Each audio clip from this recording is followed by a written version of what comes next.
সম্মানিত ভাই এবং বোনেরা, আসসালামু আলাইকুম। আশা করি আপনারা সবাই ভালো আছেন। প্রতিদিনের মতো আজকে ব্রয়লার এবং সোনালী মুরগির বাচ্চার পাইকারি রেটটা আপনাদেরকে জানিয়ে দেবো। তো অবশ্যই আপনারা কে কত টাকা পিস ব্রয়লার এবং সোনালী মুরগির বাচ্চাটা নিয়েছেন অবশ্যই আমাদেরকে কমেন্টের মাধ্যমে জানিয়ে দেবেন।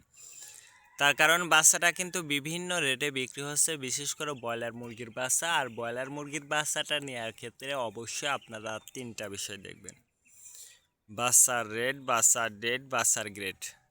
রেট দেখবেন এই জন্য যে প্যাকেটের গায়ে যে রেটটা দেওয়া আছে তার থেকেও কিন্তু কম দামে আপনারা বাচ্চাটা নিতে পারবেন যদি আপনারা নগদে বাচ্চাটা নেন। তারপরে দেখবেন ডেট। ডেট দেখবেন এই জন্য যে আজকের বাচ্চা কালকে বিক্রি হচ্ছে, এরকম বাচ্চার দামটা কিন্তু সবসময় কম। তারপরে দেখবেন গ্রেড। গ্রেড দেখবেন এই জন্য যে বি গ্রেড, সি গ্রেড বাচ্চার দামও কিন্তু কম। আমি যে রেট বলবো এই রেটেই যে আপনারা বাচ্চাটা নিতে পারবেন বা নেবেন কথা কিন্তু এমন না। স্থান ভেদে কিন্তু দামটা কম বেশ হতে পারে। আর বাচ্চাটা নেয়ার আগে অবশ্যই আপনারা বোর্ডিং ব্যবস্থাটা কিন্তু ভালো করে করতে হবে।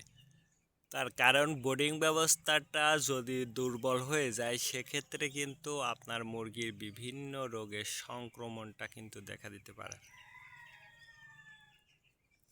বিশেষ করে সালমোনিয়া, অ্যামোনিয়া গ্যাস হলে কিন্তু আপনার মুরগির বাচ্চাগুলো মারা যেতে পারে। এই বিষয়টা অবশ্যই আপনাকে মনে রাখতে হবে। আজকে নারিশ কোম্পানির ব্রয়লার বাচ্চা বিক্রি হচ্ছে 25 থেকে 30 টাকা। কাজী কোম্পানি ব্রয়লার বাচ্চা বিক্রি হচ্ছে 25 থেকে 28 টাকা। আত্তাব কোম্পানি ব্রয়লার বাচ্চা বিক্রি হচ্ছে 25 থেকে 30 টাকা। নাহার কোম্পানি ব্রয়লার বাচ্চা বিক্রি হচ্ছে 25 থেকে 30 টাকা। নিউ হোপ কোম্পানি ব্রয়লার বাচ্চা বিক্রি হচ্ছে 25 থেকে 29 টাকা। A1 ব্রয়লার বাচ্চা বিক্রি হচ্ছে 25 থেকে 30 টাকা। প্রোভিটা ব্রয়লার বাচ্চা বিক্রি হচ্ছে 25 থেকে 27 টাকা। প্যারাগোরা ব্রয়লার বাচ্চা বিক্রি হচ্ছে 25 থেকে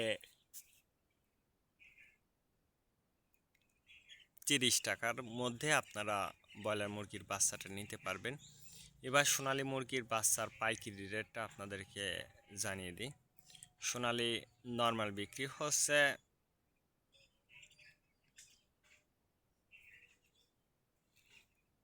20 টাকা, সোনালী ক্লাসিক 22, সোনালী হাইব্রিড 24, সোনালী সুপার হাইব্রিড 26 টাকার মধ্যে আপনারা বাচ্চাটা নিতে পারবেন ইনশাল্লাহ। আজকে পর্যন্ত ভালো থাকবেন। আল্লাহ হাফেজ।